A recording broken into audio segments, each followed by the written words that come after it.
नमस्कार, स्वागत है आपका बिहार समाचार में। आज बिहार वालों के लिए कई प्रमुख खबरें हैं। बिहार में सरकारी नौकरियों की बौछार कर दी गई है, साथ ही किसानों के लिए और गरीबों के लिए कई योजनाओं की शुरुआत कर दी गई। मुख्यमंत्री नीतीश कुमार जी ने बड़े ऐलान भी कर दिए हैं। तो आज बिहार के महत्वपूर्ण खबरों पर बात करेंगे। इससे पहले आपसे एक छोटी सी अनुरोध है, कृपया वीडियो को एक प्यारा सा लाइक अवश्य कर दीजिएगा। आपका लाइक करना ही हमारी मेहनत का फल होता है।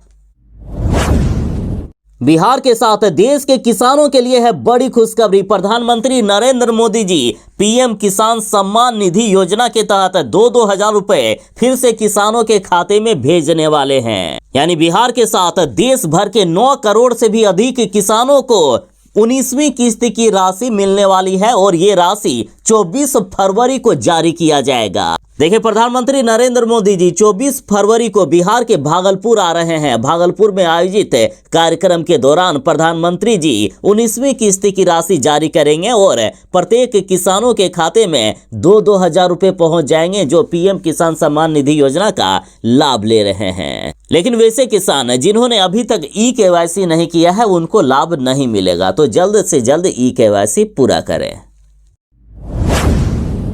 बिहार में सब्जी की खेती करने वाले किसानों के लिए है बड़ी खुशखबरी। नीतीश सरकार ने इनके लिए एक सुनहरा अवसर निकाल दिया है।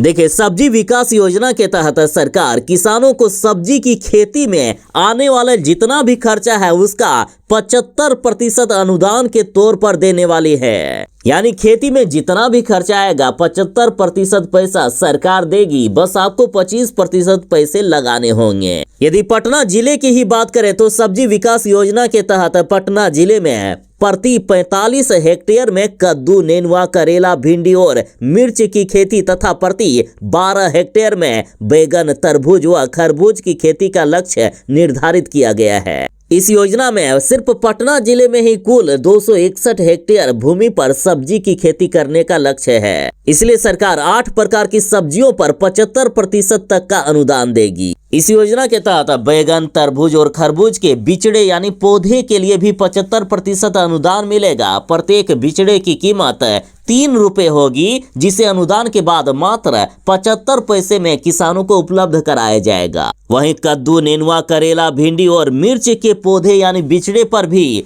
75% का अनुदान मिलने वाला है। प्रत्येक किसान को अधिकतम 10 हजार रुपया तक का अनुदान मिलेगा। इस योजना का लाभ लेने के लिए किसानों को ऑनलाइन आवेदन करना होगा और ऑनलाइन आवेदन में भूमि स्वामित्व प्रमाण पत्र, 2 वर्ष पूर्व से अपडेटेड राजस्व रसीद और ऑनलाइन अपडेटेड रसीद वंशावली आदि चाहिए। ऑनलाइन आवेदन करने के लिए विभागीय वेबसाइट horticulture.bihar.gov.in पर जाना होगा।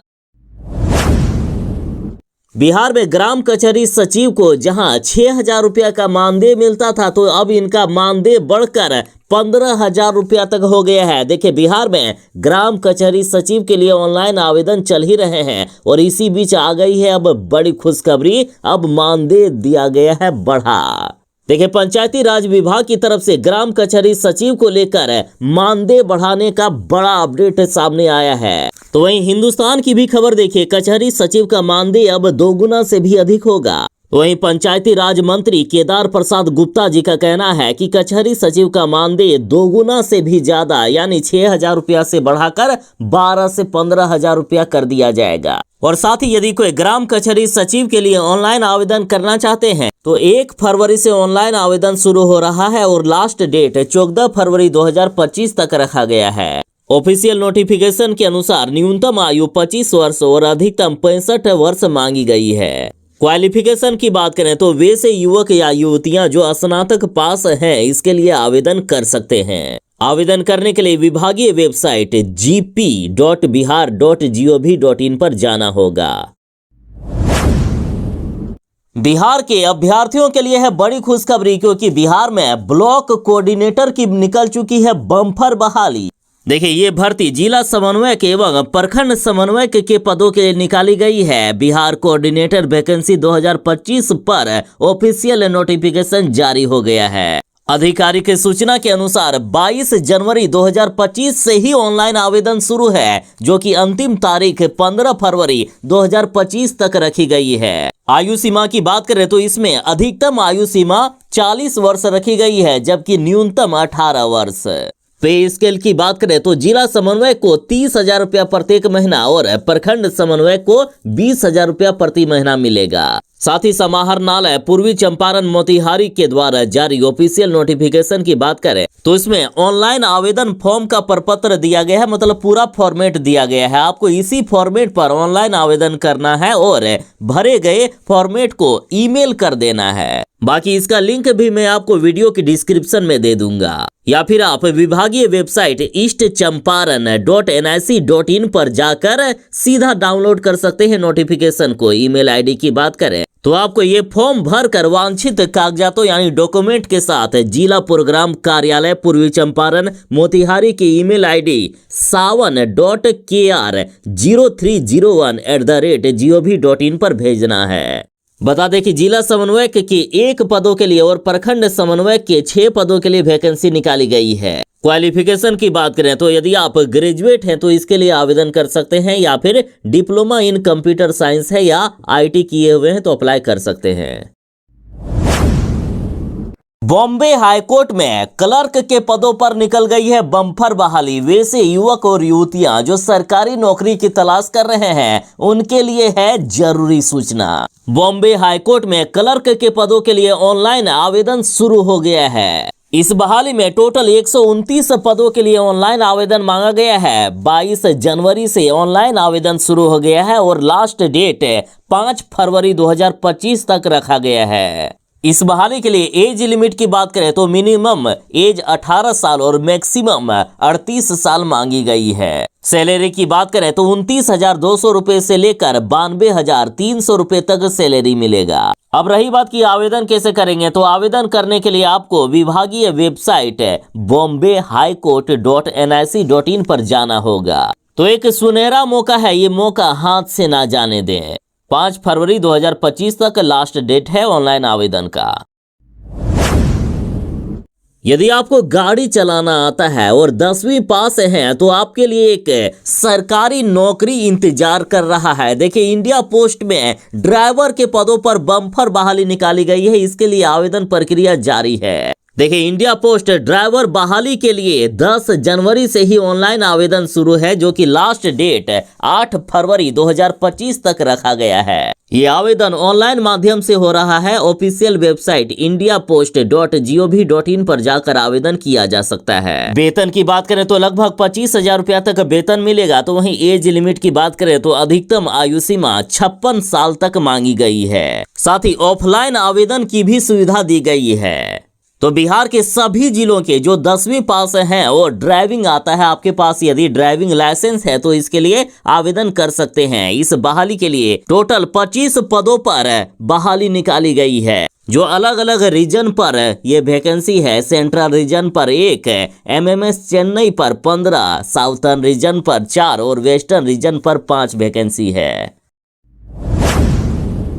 बिहार पंचायत खेल क्लब के लिए रजिस्ट्रेशन शुरू हो गया है। यदि आप अपने पंचायत में खेल क्लब खोलना चाहते हैं तो आपके लिए है सुनहरा मौका। देखिए, खेल विभाग बिहार सरकार की तरफ से कहा गया कि बिहार पंचायत खेल क्लब के लिए ऑनलाइन आवेदन शुरू किया गया है। ऑनलाइन आवेदन करने का लास्ट डेट 28 फरवरी 2025 तक रखी गई है। सरकार के अनुसार प्रत्येक पंचायत में एक खेल क्लब होगा। खिलाड़ी या खेल क्लब निम्नलिखित खेलों जैसे football, kabaddi, volleyball, hockey, athletics, badminton, कुश्ती, chess, carrom, kho kho, table tennis, basketball, boxing, sepak takraw, भारोत्तोलन, रग्बी, तलवारबाजी आदि में एक या अधिक खेलों से जुड़ा हो आवेदन इसके लिए कर सकते हैं। ऑनलाइन आवेदन करने के लिए आपको विभागीय वेबसाइट club.biharsports.org पर जाना होगा। इसके बाद यहां आपको 2 ऑप्शन मिलेंगे, जैसे क्लब रजिस्ट्रेशन या फिर इंडिविजुअल रजिस्ट्रेशन। आपको जिस ऑप्शन पर जाना है वो क्लिक कर सकते हैं।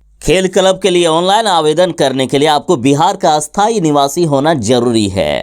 तो जो भी अभ्यर्थी जो खेल से जुड़ा हो और कम से कम 10वीं पास हो, इसके लिए आवेदन कर सकता है। इंडिविजुअल के लिए यदि आयु सीमा की बात करें तो न्यूनतम आयु सीमा 14 वर्ष और अधिकतम 45 वर्ष तक मांगी गई है। अब नीतीश कुमार जी अपने बारिश को राजनीति में ला रहे हैं। होली के बाद जदयू में शामिल हो सकते हैं नीतीश कुमार के बेटे निशांत कुमार। अब नीतीश कुमार जी आखिरकार अपने भीष्म प्रतिज्ञा तोड़ने वाले हैं। खबर है कि अब जदयू में भी परिवारवाद की एंट्री होगी। देखिए, मुख्यमंत्री नीतीश कुमार जी के बेटे निशांत कुमार की राजनीतिक पारी को लेकर एक बार फिर से चर्चा शुरू हो गई है। होली के बाद निशांत कुमार को लेकर जदयू बड़ा फैसला करने वाली है। पार्टी के वरिष्ठ नेता कह रहे हैं कि निशांत कुमार पढ़े लिखे हैं, राजनीति में आते हैं तो पार्टी के हित में होगा और ट्रेनिंग तो उन्हें पहले ही मिल चुकी है। बता दें कि निशांत कुमार मुख्यमंत्री नीतीश कुमार जी के एक लौते बेटे हैं। 20 जुलाई 1975 को इनका जन्मदिन है। साथ ही बीआईटी मेसरा से इंजीनियरिंग किए हुए हैं। 49 साल की उम्र में भी अभी कुंवारे हैं। इन पर पिता की राजनीतिक विरासत संभालने का पूरा जदयू पार्टी दबाव बना रहा है और खबर है कि होली के बाद निशांत कुमार जदयू में शामिल होने वाले हैं। पार्टी के राष्ट्रीय अध्यक्ष का कहना है कि सही समय पर सही फैसला ही सही होगा। यानी निशांत कुमार जितनी जल्दी जदयू में आ जाते हैं पार्टी के लिए उतना ही अच्छा होगा। अब बिहार में बिजली बिल भुगतान करने पर 3% की मिलेगी अतिरिक्त छूट।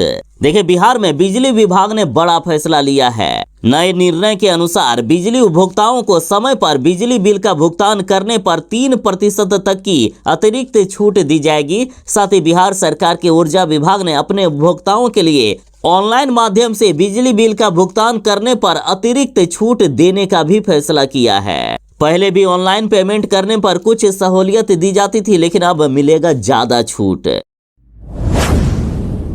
पटना में गृह रक्षकों यानी होम गार्ड ने किया प्रदर्शन और बोले कि 21 सूत्री मांग हमारी पूरी होनी चाहिए, नहीं तो पूरे बिहार में हम आंदोलन करेंगे।